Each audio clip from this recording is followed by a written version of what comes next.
Svakom narodu i u svakom vremenu svečovekoljubivi Gospod daje crkvom svoje svetitelje, koji će njegov verni narod prosvećivati i osvećivati i na zemaljskom putu njegovom ka carstvu nebeskom rukovoditi.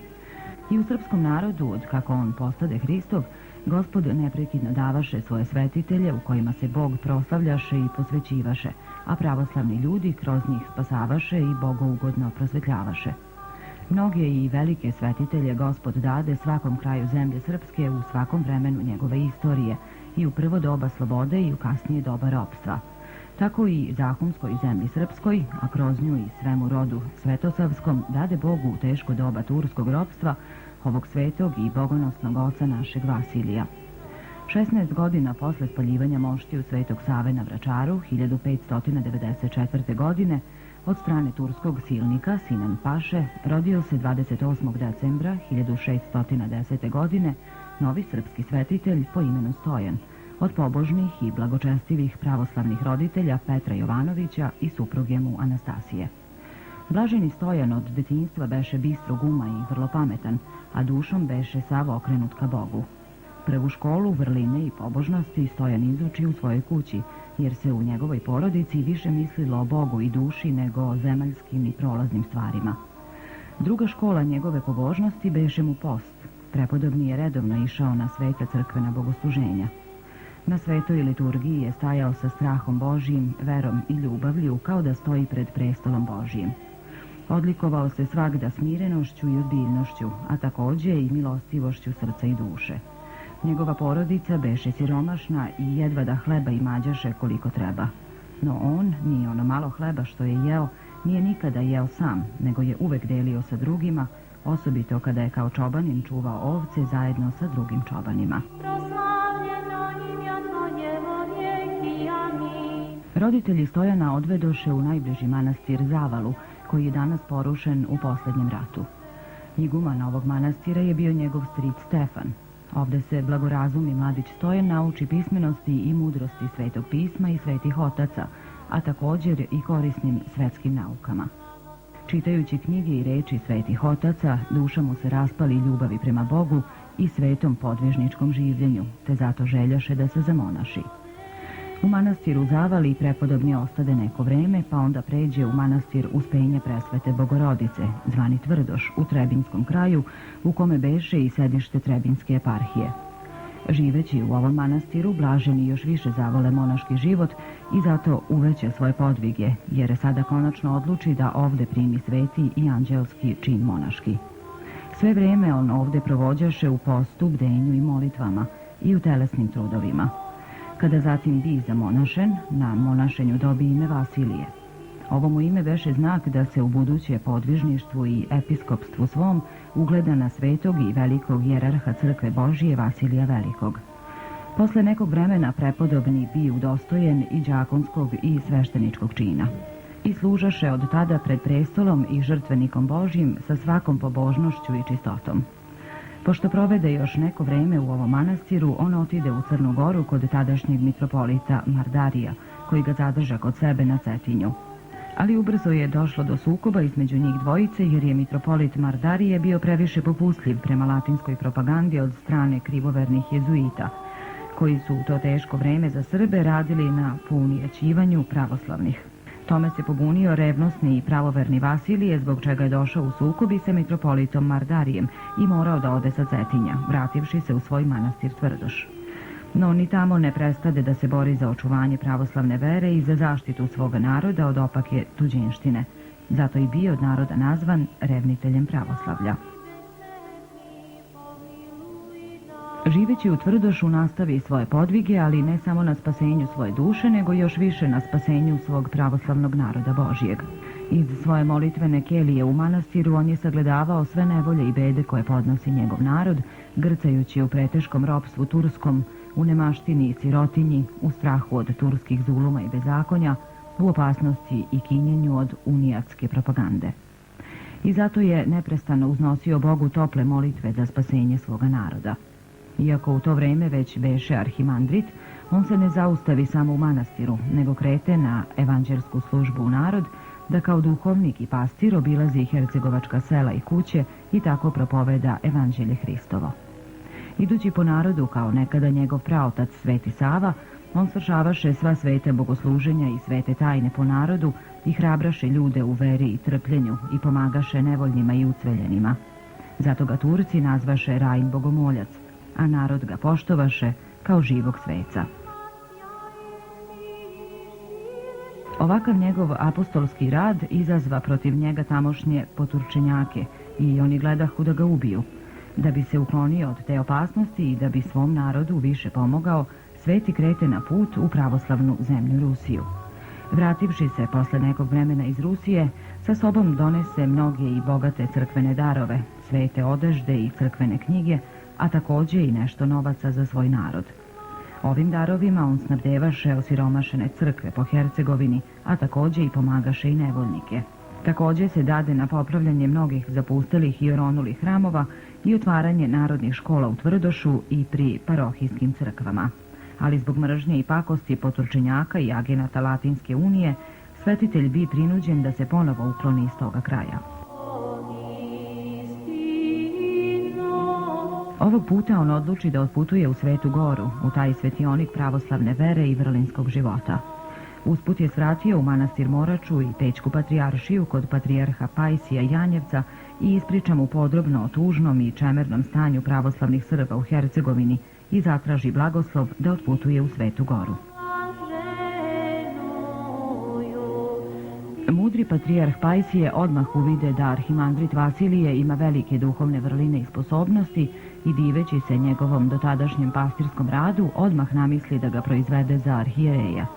Ali ga najpre pustio u Svetu Goru i posavetova mu tamo da ne ostane, nego da se vrati njemu u Peć.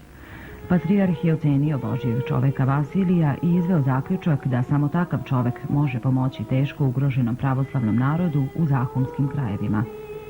Vasilij je mirno doputovao u Svetu Goru i zadrža se u njoj godinu dana.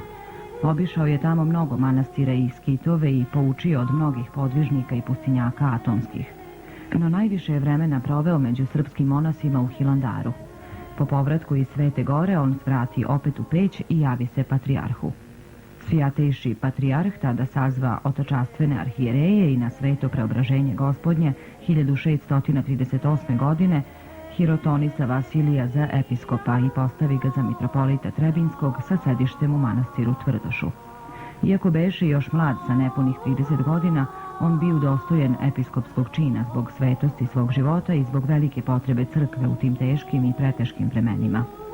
Iz Peći on otputova istim putem natrag u Tvrdoš, gde sa radošću bude primljen od svega pravoslavnog naroda. Odmah po dolasku u svoju episkopiju, on nastavi svoj od ranije započeti pastirski rad. Bez obzira na sve opasnosti koje mu ponovo odasvud počinju pretiti, on putuje svuda po eparhiji i neodstupno vrši svoju arhijerejsku službu. Glavno oružje u njegovom radu beše reč Božja i molitva. Moć njegovih molitava beše tako velika da je već tada počeo činiti čudesna isceljenja i uopšte pojavljivati znake i dejstva čudotvorstva. Narod ga već tada smatraše za svetitelja, jer se mnogo puta beše uverio u njegov sveti život i molitve i dar prozorljivosti koji beše dobio od Boga. Pri tome, ne samo da on iđaše u narod, nego i narod stade dolaziti k njemu, tražeći od njega sebi pomoći i utehe u različitim nevoljama i iskušenjima svake vrste. I svetitelj milostivo pomagaše svakome svojim svetim molitvama i duhovnim poukama, a često puta i milostinjom. Na milostinju on pobuđivaše i druge ljude, a takođe i na obnavljanje svetih bogomolja i manastira. U to vreme Turci ubiše mitropolita istočno-hercegovačkog Pajsija Trebješanina, čije sedište beše u okolini onogošta tadašnjeg Nikšića, tako da Vasilije preuze i ovu mitropoliju, objedinivši je sa svojom zapadno-hercegovačkom. Turci još više odpočeše mučiti srpski narod i pljačkati domove po selima, a ljude odvoditi u ropstvo, tako su i manastira Tvrdoš opustili, pa i svetitelj bio prinuđen da beži iz manastira. Po preporuci meštana, Vasilije ode u manastir Ostrog. O Ostrogu je svetitelj već bio čuo i za njegove podvižnike znao, osobito za vrlinskog igumana Ostroškog, prepodobnog starca Isaiju. Ovaj vrlinski starac podvizavaše se veoma strogo i bogougodno u jednoj pećini iznad gornjeg manastira Ostroga. Kada se predstavi iz ovog života, Bog proslavi njegove svete mošti, ali ih Turci ubrzo pronađoše i na ognju spališe.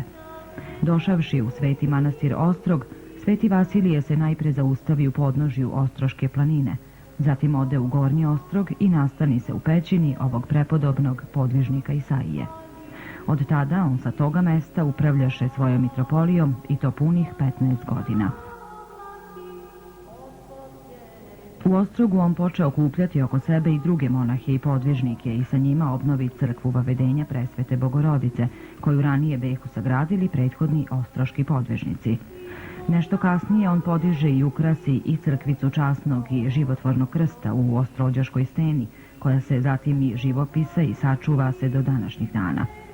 Jednom rečju on nastojaše da se njegova ostroška pećina pretvori u pravi manastir, te da po ugledu na ostale pravoslavne manastire bude rasadnik duhovnog života za narod. Kada se bratstvo u manastiru uveća, on tada postavi za igumana Isaiju, unuka onog prepodobnog Isaije iz sela Popova kod Onogošta. Sam pak svetitelj odade se ovde najstrožim podvizima, jer nalagaše na sebe podvig za podvigom, sve teži od težega. Iako zidaše crkve i kelije i sopstvenim rukama nošaše kamenje za građenje, on uz to brinjaše i o svojoj eparhiji i o poverenoj mu pastvi, pritom nikako ne umanjujući svoj podvig neprestanog bogomislija, molitvenog bdenja i isposništva.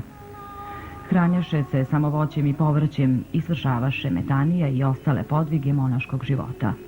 Telom beše suv, a licem žut kao vosak, i sav beše hram presvetoga duha. Ipak, svetitelj nije boravio samo u isposnici. Sa svojih ostroških duhovnih visina silazio je i u narod i delio sa njima mnogovrsna stradanja njegova kao pravi pastir njegov. K njemu stadoše dolaziti ljudi sa svih strana, i to u velikim masama, i tražiti njegovu pomoć i duhovnu i telesnu utehu. I još za života narod ga smatraše svetim i zato mu sa svih strana priticahu. Mnogi tada osjetiše čudesnu moć njegove molitve i proslaviše za to Boga. Neumoran u podvizima molitve, posta, fizičkog truda i rada, kao i mnogobrojnih briga za zemaljska i nebeska dobra svoje pastve, svetitelj Ostroški dostiže polako i do kraja svog ovozemaljskog života. Upokoji se mirno, bez bolova i patnje, lako predavši dušu svoju u ruke Gospoda svog 29. aprila, to jest 12. maja 1671. godine, u svojoj keliji iznad Ostroške isposnice. Iz stene pored koje se upokojio docnije je izrasla jedna vinova loza, iako u steni nema ni malo zemlje.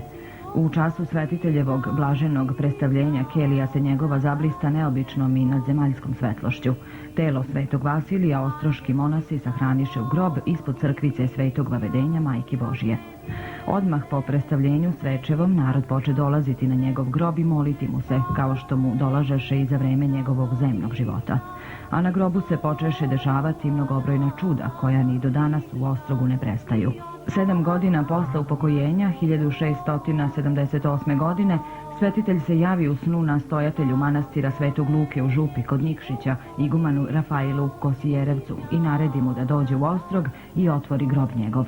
Došavši u Ostrog i sve po redu ispričavši ostroškim monasima, udariše najpre svi u strogi post, svakodnevno držeći svo molitveno pravilo i služeći svete liturgije. A 7. dana, okadivši svečev grob, otvoriše ga. I pred njima se ukazao svetitelj u proslavljenom telu, koje beše žuto kao vosak i svo mirisaše kao bosiljak.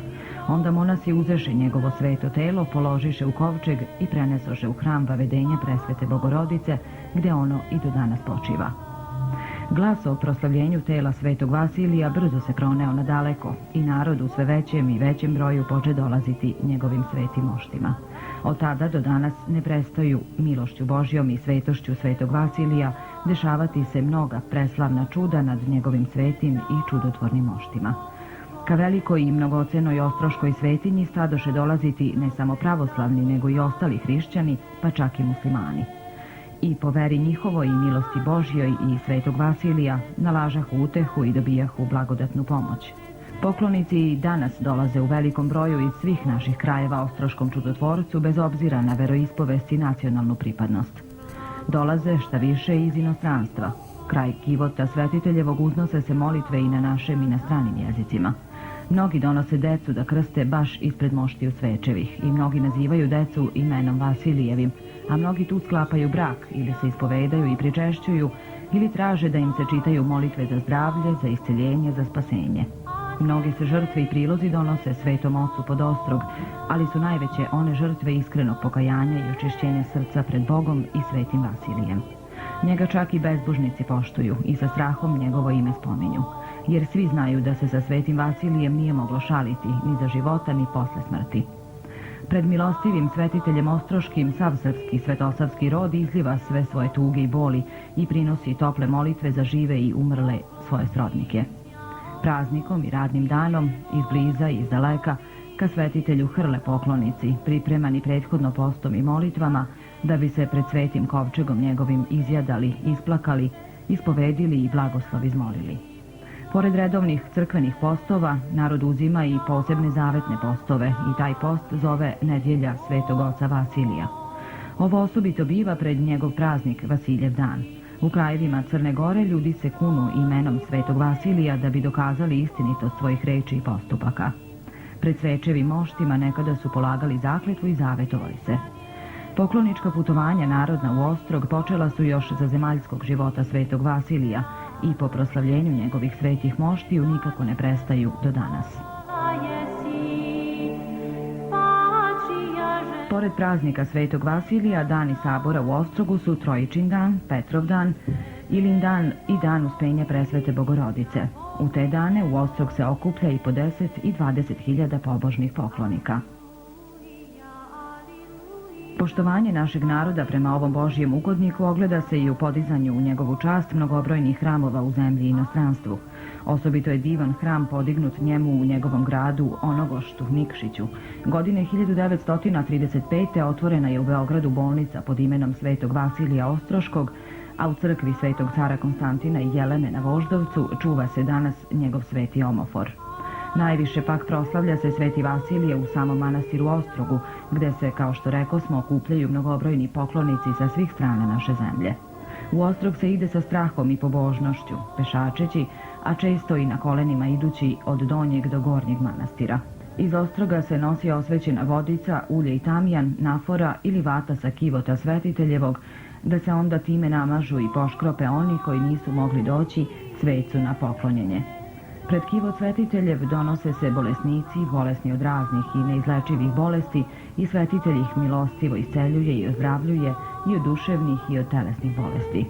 O tome svedoče mnogobrojne štake i lanci i verige i nosila i skupoceni darovi ostavljeni svetitelju u Ostrogu u znak zahvalnosti za čudesno isceljenje i uzdravljenje.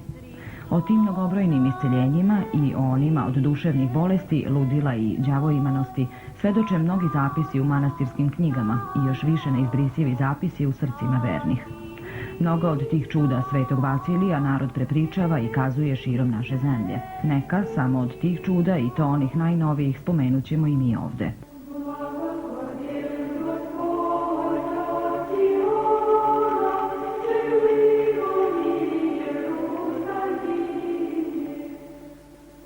U februaru 1942. godine, za vreme bombardovanja manastira Ostroga, jedna granata iz brodskog topa nemačkog udari u kameni zid iznad gornjeg manastira, razbi vrata na crkvici Časnog krsta, ali začudo tom prilikom ne eksplodira.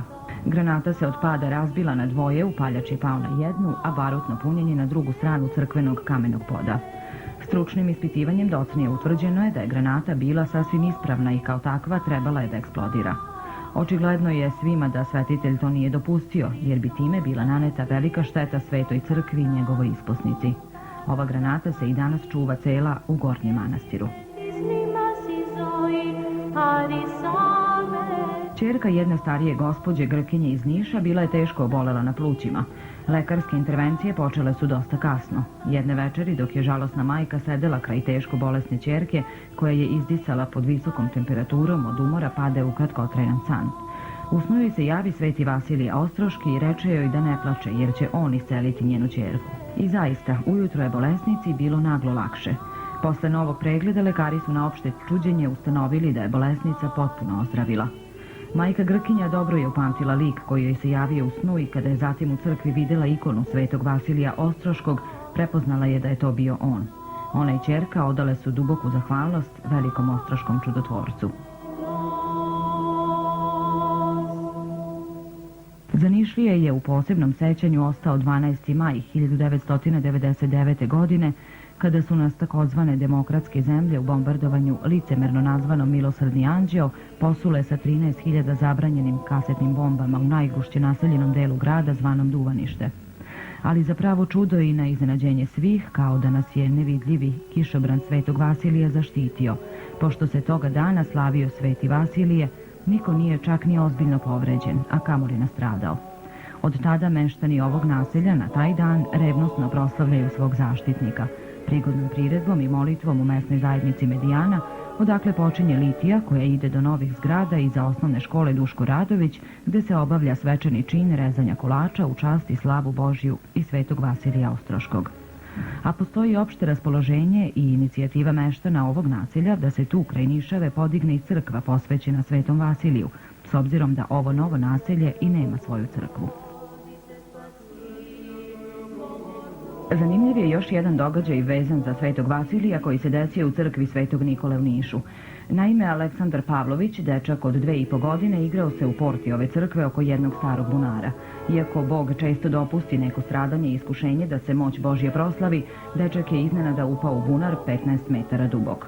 Brzom i požrtvovanom intervencijom Hadži Dejana Nikolića, koji je sišao u bunar i izvukao dečaka, kome na zaprepašćenje svih ništa nije falilo, pa i lekari hitne pomoći nisu mogli da shvate kako je to moguće.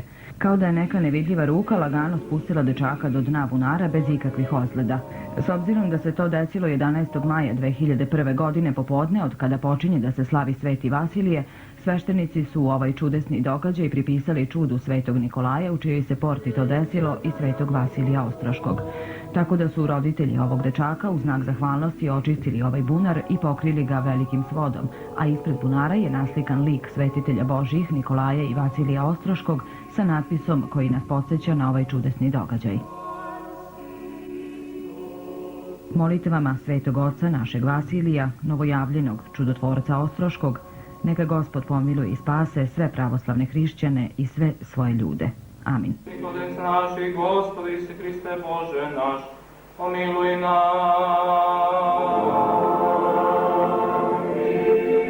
Hristos Voskreser. Neka je srećan i blagosloven praznik, draga braćo i sestre. Neka je blagosloven dolazak vaš u ovu ostrošku svetinju. U svetinju gde se projavljuje sila njega raspetoga i vaskrslog. Ka njemu hrle svi narodi, ka toj svetlosti koja sija sa gore Siona, sa gore Tabor, sa svih gora i među njima sa gore Sion, odnosno ostrog srpskog tabora, sabira se narod da bi doživeo tajnu susreta sa Bogom.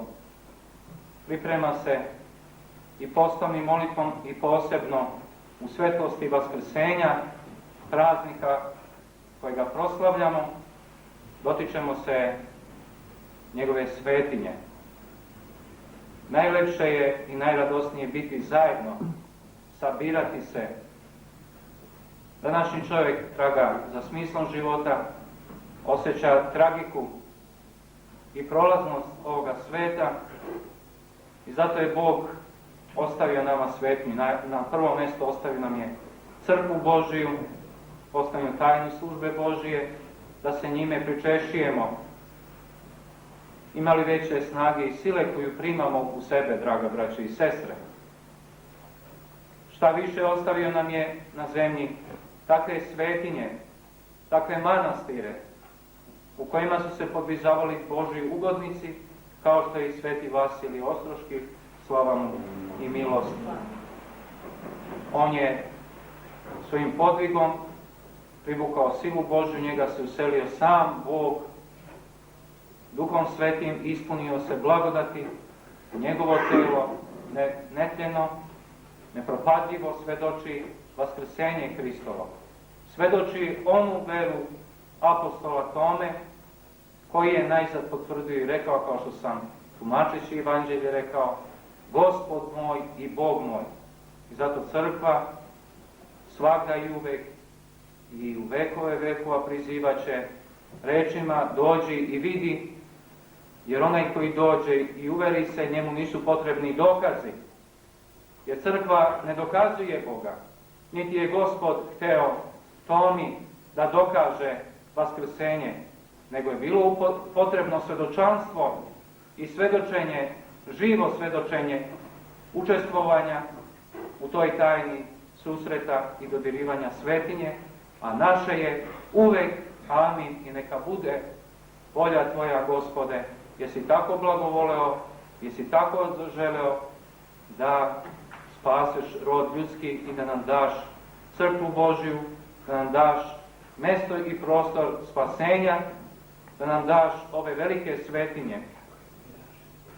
I zato narod osjeća u Ostrogu veliku blagodat, veliku svetlost Božju koja sija sa ove gore i uvek se teši, tako da i mi koji smo došli i sabrali se treba da osjetimo tajnu ličnosti svetoga Vasilija Ostroškog, koji je upravo u sebi nosio to večno amin, potvrđujući da je Bog sa nama. Ako je Bog sa nama, onda ko će na nas? Zato dolazimo, draga braćo i sestre, ne sa sujeverjem, maloverjem, sa praznoverjem, sa sitnim željama i potrebama, jer ne treba dolaziti ovdje da vam se ispunjavaju neke životne ovozemaljske želje. Nikakva revija želja ovdje nije potrebna, nego je potrebno da se otvorimo svim srcem, svom dušom svojom, da priznamo svoj greh i da njega prepoznamo, da je on jedini spasitelj i da svoju nadu polažemo samo na njega, raspetoga i vaskrsloga. Pomozi, Gospode, našem neverju, maloverju, prosvetli nam duhovne oči, da te vidimo i prepoznamo i da tako proslavljamo ime Tvoje najsvetije u carstvu u vekove vekova. Amin.